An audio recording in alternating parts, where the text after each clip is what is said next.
happy Valentine's Day. So I had suspicions that we might get a Bridgerton trailer drop today just because, Valentine's Day. And then I promptly forgot. Like this morning, I was like, I'm gonna file my taxes, and I did that. So that's great. And then we got a trailer drop, and I was like, oh, right. So I haven't watched it yet, and I'm gonna do that. I've not done like a live react thing before, so I don't know if I'll be able to successfully manage this, but I'm gonna try. And if in post it doesn't end up the way I anticipated, I apologize, but let's see what we're gonna get.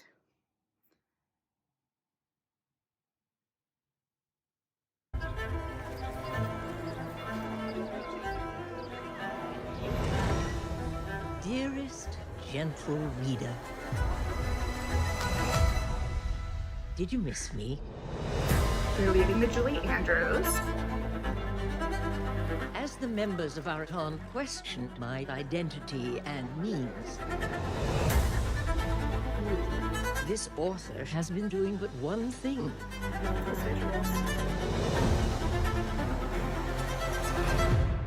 Honing my skills. No, even better, I've been sharpening my knives.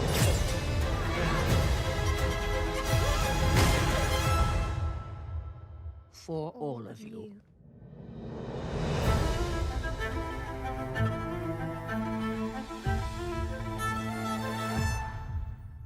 Okay, that was very short. The visuals are still stunning.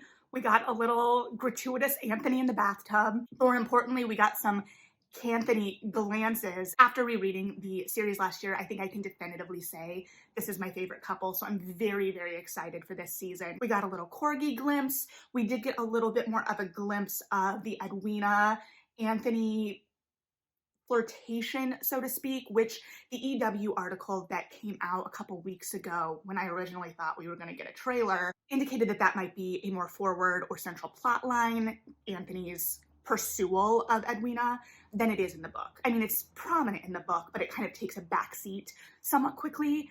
And based on the structure of a TV show, I can see them really leaning into that a little bit more. And then we have that reversal of what Anthony thinks he wants and what he really needs. But also I think that there's some really interesting dynamics that they can do between Kate and Edwina for that, because that family relationship is one of the things I love so, so much about the book. So I'm not necessarily worried about that plot line unless we don't get to see Edwina's, well, I don't know. If you've read the book, you know kind of how Edwina's story ends up in the book anyway, and I want that ending. Like, I want that for her, and I want to see it, but we'll see if that's what we get. We got a lot less of the kind of standard scenes that readers of the book and fans of the book really associate with this. Like, before the Bridgerton announcement, like way back when, right? Like when it was first announced that Shonda Rhimes had acquired this property, Bridgerton was still pretty well known in romance circles, obviously, and I would argue that the two most infamous scenes are from this book. You've got Pall Mall, Mallet of Death, and you've got the bee. Like, the bee was something that would just like come up. You're like, remember that time in the Bridgerton series when Anthony and everyone was like, remember that bee? So, I mean, we've got hints of the bee. The bee, I'm assuming, will happen. But this trailer gives us a lot less like dangles. I might have to rewatch and see if we get like specific glimpses of some of those scenes that I missed, but I do have hope that those are going to be in. I know when the first look pictures, some of the first set pictures for the season dropped, we got that picture with the guns, and I was like, what about Pall Mall though?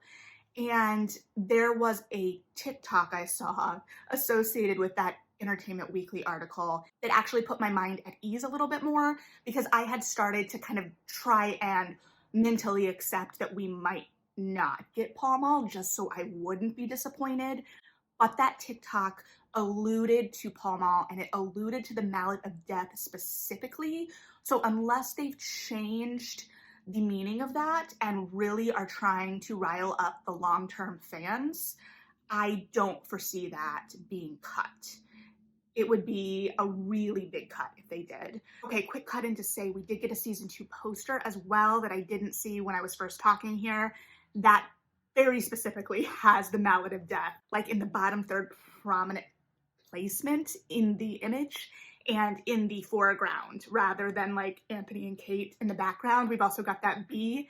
So I think that they're doing nice little nods to longtime fans or fans who have read the books since the show dropped. They're very much teasing, want to keep our interest up, but I do think that's a good sign for those fan favorite scenes, my personal favorite scenes, and I just wanted to mention it because while we didn't see those moments as prominently visually in the trailer, they're still part of the prominent visual language of the season and how they're marketing it. So important to note. Additionally, in that TikTok, they mentioned the library and kind of the alternate uses of the library. So I'm anticipating some sensual library scenes, which we do get, but I love the scene in the library between Anthony and Kate where it's just kind of gentle during that storm and he's kind of helping Kate through her past and her demons of sorts. So there are a couple of different library scenes that are really central to this book, depending on if they're using library and study interchangeably,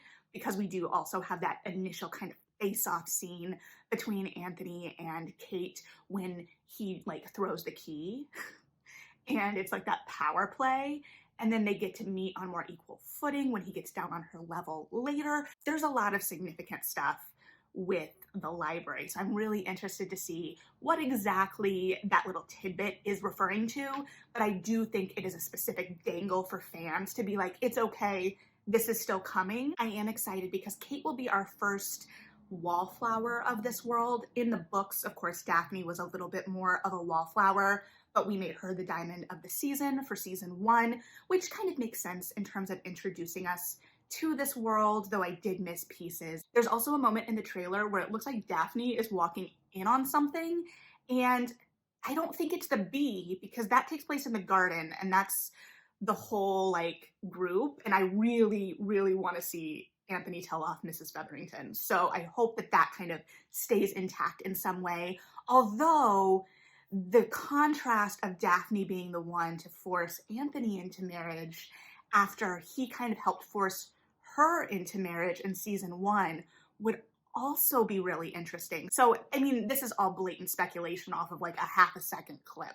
So we'll see what that is, but they may be playing with that dynamic a little bit too. It looks like we're keeping Julie Andrews as the voice of Lady Whistledown, at least to begin with, at least in this trailer, which I love, because that reveal at the end, I was like, oh, are we gonna lose that voice? Because I do love how that kind of keeps a little bit of a distance, but now knowing the secret that we didn't know in the books yet, that's going to color things a little differently. So I do like that the trailer also gives a kind of nod to that reveal. I'll be interested to see how it handles the Penelope and Colin kind of build up, because we do start to see, I think we do get at least one scene in this book, if they keep it, with Cressida, where she's kind of picking on Penelope at the house party and Anthony takes Penelope into dinner. And so we start to see like Penelope's real connection with the family on a larger scale. And there are a lot of like flashback scenes, right? Because Penelope's book takes place a little bit in the future. There are things that get referenced back from the other books. So we're going to start seeing that. We start seeing Colin going abroad and going on his adventures. So they're going to want to keep that tension building and that relationship in the forefront, even if he's away off screen for large periods of time. So it'll be interesting to see how they handle that, especially because, you know, there's a whole Bridgerton that is often off screen that we forget about. And I'll be interested to see how they continue that in season 2, because having reread the book, it's almost kind of an inside joke at that point. And I would like to get to know her a little bit more. I would like to get to know Francesca a little bit more within the context of the show. And I think her storyline can start intertwining with others as well. And then that builds out a little bit more for her season. The trailer is visually stunning, but I feel like they're almost kind of keeping some of the best bits in reserve. And I don't know why. The fans of the books, I think, are coming back. But I think with this trailer, who this trailer has to sell to are those who are thinking about not returning after season 1 and the kind of jump to different focus. So they really have to sell the kind of romance conventional structure of switching to a different couple every book. And I think Kate and Anthony are the perfect couple to sell that kind of convention on a larger scale because I'm biased and they're personally my favorite, and their verbal sparring, the wit between the two of them, the way that Kate kind of upsets Anthony. And that is my favorite of what we've gotten sneak peek so far, is seeing him just completely blindsided by Kate.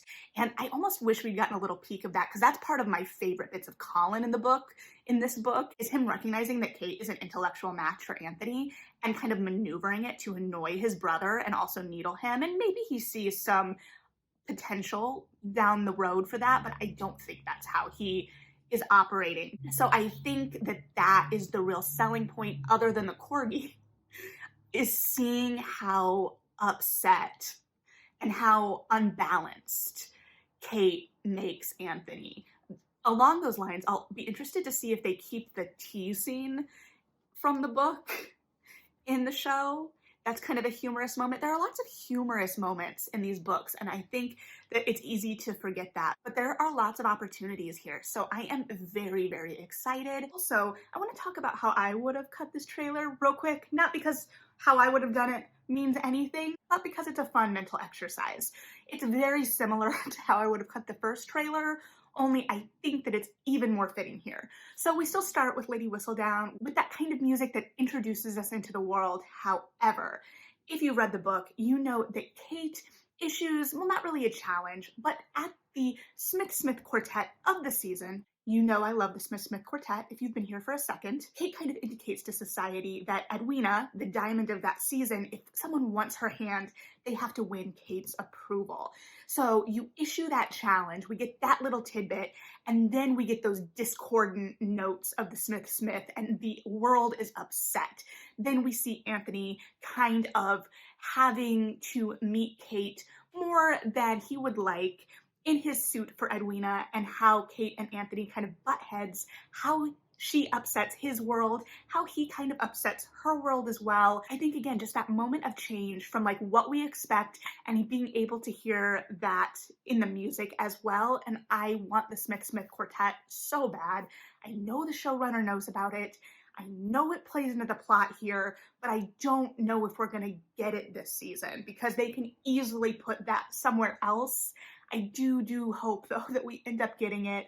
I know it plays more heavily and more prominently in other books, but I just think it would be a fun running joke if we're here season after season, like our characters. Like when we get to Penelope and this tone of the book is kind of like, here we go again, it's just another season, and we're back at the Smith Quartet. So I just would have liked that. I think that would have been fun. And I think it would have set up a little bit more of what we're expecting plot-wise from this season too. Loved this trailer, loved the visuals, but for someone who hasn't read the books, or a fan we're trying to rope back in, or a new fan we're trying to rope in, what is kind of the narrative structure of this outside of what we know of the genre? I don't necessarily think this was a miss by any means. I'm just having fun, but I think that that would have been kind of fun too. So was there anything in the trailer that I missed? What did you love about it? What are you most excited for? Is there anything that you wish that we had gotten more of a glimpse of in this trailer?